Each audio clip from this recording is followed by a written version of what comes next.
Le mystère reste entier. Depuis le 16 décembre dernier, Delphine Jubilard reste introuvable. Disparue sans laisser de traces, les enquêteurs peinent à trouver le moindre indice. Dans un reportage diffusé par France 2 ce jeudi 4 février, les journalistes sont revenus sur cette enquête et ont mentionné l'homme qu'elle a rencontré en ligne. Interrogé, celui-ci a parlé d'un autre de ses amis, qui a également été entendu par les enquêteurs, avant d'être relâché. Il s'est ensuite confié anonymement aux journalistes de France 2 et a avoué avoir activement participé aux recherches pour retrouver le moindre indice indiquant où l'infirmière peut se retrouver. Une initiative que la famille n'a pas trop appréciée, donc je me suis écarté, explique-t-il d'abord.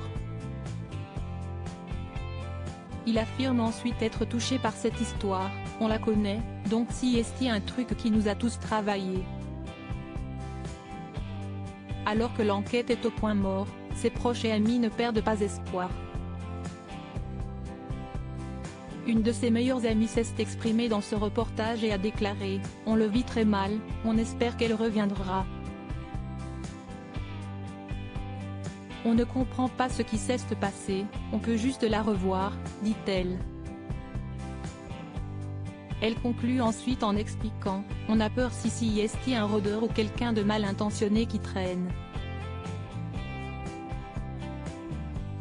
Un village inquiet de la disparition de Delphine Jubilard, mais qui imagine également le pire. Mais où est donc la jeune femme ? Malgré une enquête qui se poursuit, rien ne semble indiquer où elle peut se trouver. Dans une interview accordée à Paris Match ce lundi 1er février, M. Philippe Pressec, l'avocat des cousines et ami de l'infirmière s'est confié sur cette affaire.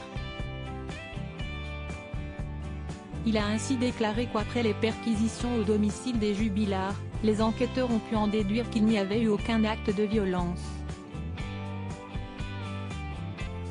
De plus, tout indique que l'infirmière est sortie dans la nuit puisque des chiens ont été utilisés pour la pister et ont perdu sa trace à quelques centaines de mètres du domicile. Cependant, aucune trace de pneus ou autre n'a été relevée. Il indique également que Cédric Jubilard s'est rapidement inquiété de la disparition de son ex-femme. Celui-ci, réveillé dans la nuit, ne l'a pas trouvée dans la maison. Il a donc envoyé un message à leur voisine, une amie chez qui Delphine Jubilard avait l'habitude d'aller. « Dis à Delphine de rentrer », écrit-il avant de rapidement recevoir « Non, Delphine n'est pas chez moi ». Pour M. Philippe Pressec, si est-il la preuve qu'il est innocent, la déclaration de la disparition est sincère.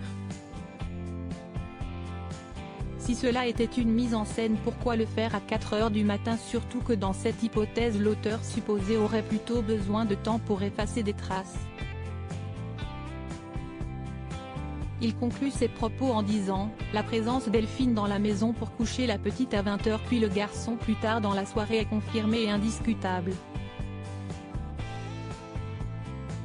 Des proches qui se constituent partie civile alors que l'enquête se poursuit, les proches et amis de Delphine Jubilard ont fait le choix de se constituer partie civile. Comme l'ont révélé M. Jean-Baptiste Allary et M. Philippe Pressec, la raison est simple, ils souhaitent être tenus au courant de l'avancée de l'enquête.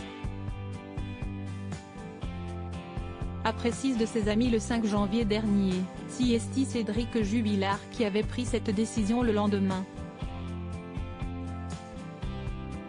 Depuis, d'autres personnes ont souhaité faire de même.